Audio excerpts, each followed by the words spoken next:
नमस्ते और स्वागत। ये एनबीटी ऑनलाइन है और मैं हूं अभिषेक। उत्तर प्रदेश विधानसभा से एक तस्वीर काफी वायरल हो रही है, जब रघुराज प्रताप सिंह उर्फ राजा भैया और अखिलेश यादव ने एक दूसरे का अभिवादन किया।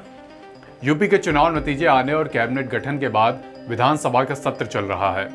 इस दौरान सभी विधायक बारी बारी शपथ भी ले रहे हैं। जब जनसत्ता दल लोकतांत्रिक के अध्यक्ष राजा भैया की शपथ लेने की बारी आई तो शपथ लेते जाते वक्त उन्होंने यूपी के सीएम आदित्यनाथ योगी को नमस्कार किया। फिर शपथ लेकर लौटते वक्त उनकी नजर टकरा गई नेता प्रतिपक्ष और सपा अध्यक्ष अखिलेश यादव से। राजा भैया ने अखिलेश की चेयर के सामने रुक कर उन्हें नमस्ते किया। अखिलेश ने भी तुरंत हाथ जोड़कर राजा भैया को अभिवादन किया। दोनों का यह जेस्चर खासी चर्चा में बना हुआ है। दरअसल राजा भैया और अखिलेश कभी तो काफी करीबी हुआ करते थे, लेकिन 2017 के विधानसभा चुनाव के बाद दोनों में बुरी तरह ठन गई। दरअसल 2018 में उत्तर प्रदेश की 10 राज्यसभा सीटों के लिए चुनाव होने थे। उस समय सपा बसपा के संभावित गठबंधन के नाते अखिलेश चाहते थे कि राजा भैया और उनके समर्थक विधायक बसपा प्रत्याशी भीमराव अंबेडकर को वोट दें ताकि बीजेपी को इस सीट पर हराया जा सके।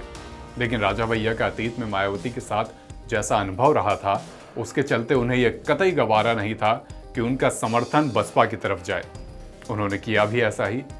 अखिलेश यादव के कहने के बाद भी राजा भैया ने राज्यसभा चुनाव के लिए बसपा की बजाय बीजेपी को वोट दिया।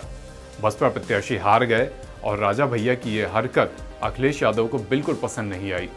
बात अगले ही साल और बिगड़ गई जब लोकसभा चुनाव के लिए सपा और बसपा का गठबंधन हो गया। इधर ये दो वाकये हुए, उधर जो राजा भैया कभी अखिलेश यादव के कैबिनेट की शान बढ़ाते थे, उनका नाम भी अखिलेश ने भुला दिया। इस बार चुनाव में सपा ने पहली बार कुंडा से राजा भैया के सामने प्रत्याशी उतारा। हालांकि उनके प्रत्याशी गुलशन यादव को हार मिली। इस बीच 28 नवंबर 2021 को जब अखिलेश यादव प्रचार के लिए प्रतापगढ़ पहुंचे और वहां पत्रकारों ने सवाल किया कि राजा भैया से नाराजगी क्यों है, तो अखिलेश ने जवाब दिया था कि ये कौन है, किनका नाम ले रहे हो आप? राजा भैया से इतनी नाराजगी क्यों है आपको? ये कौन है, किनका नाम ले रहे हो आप? कौन ले नाम ले रहे हो? ये कौन है? कौन है ये? कौन है? इतने सारे मनमुटाव और खट्टे अनुभवों के बीच जब यूपी विधानसभा में दोनों नेता मिले और अच्छे से मिले, तो जाहिर सी बात है कि दिन की हाईलाइट बनी। 2018 के बाद अखिलेश ने कह दिया था कि राजा भैया के लिए अब सपा के दरवाजे बंद हैं। इस बीच राजा भैया की बीजेपी से बढ़ती नजदीकियों की भी खबरें आईं। खबरें यह भी आईं कि राजा भैया लगातार शिवपाल यादव के संपर्क में हैं। शिवपाल जो अखिलेश के चाचा हैं, लेकिन चाचा भतीजे के रिश्ते बड़े अगर मगर और खट्टे मीठे रहे हैं पिछले 3-4 साल में। राजा भैया ने इस बीच मुलायम सिंह यादव से उनके जन्मदिन पर मुलाकात की थी, आशीर्वाद लिया था, फोटो भी ट्वीट की थी। राजनीति है, राजनीति में तमाम समीकरण बनते बिगड़ते रहते हैं।